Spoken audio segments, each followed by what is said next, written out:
All right, guys, so here is my final look. As you guys can see, I just put it in I went out today, y'all. This is the next day, but I went out today, and although I was initially wanting the hair to be a little duller in texture because I feel like it's a little shiny and it's a little stiff, I can work with it. And I did take away or unravel some of those twists just to kind of give it like a little fuller look. You do not have to, but I decided to.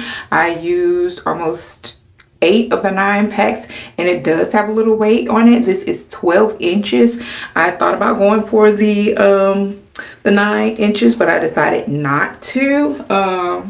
But yeah, guys, so I'm going to take this down so you can see what it looks like. I've just been keeping it up kind of out of my way, but it is definitely very springy.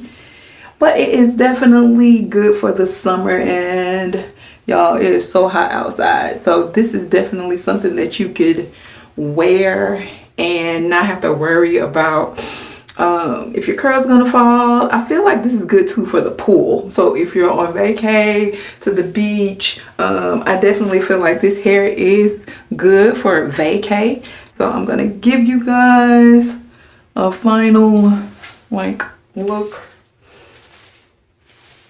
As you can see,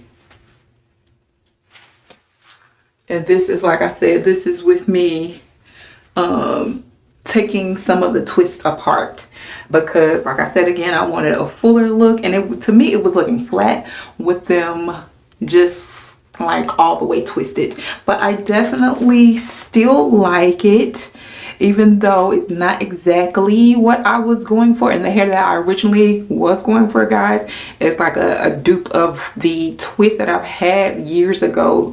Unfortunately, they discontinued those twists. So, and I didn't necessarily want to spend the money on some Yankee twists, although I've heard they're pretty light in weight and they're really pretty.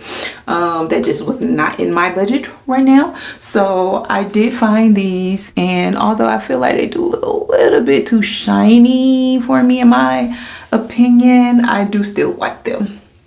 And like I said, they are very versatile in wear. So yeah, so guys, I'm going to give this hair, maybe because of those couple of little things I did not like the texture and the shininess, I'm gonna give this like an 8 out of 10. But for vacay, I'm gonna give this a 10 out of 10 because I don't see this unraveling or anything, and I can see this being good for being under the water and getting out and still looking good. Okay, so yes, so guys, that is it. That is all I have for you guys, and as always, I appreciate you guys for tuning in, and I will catch you guys on the next Candy's Hair Diary video. Peace.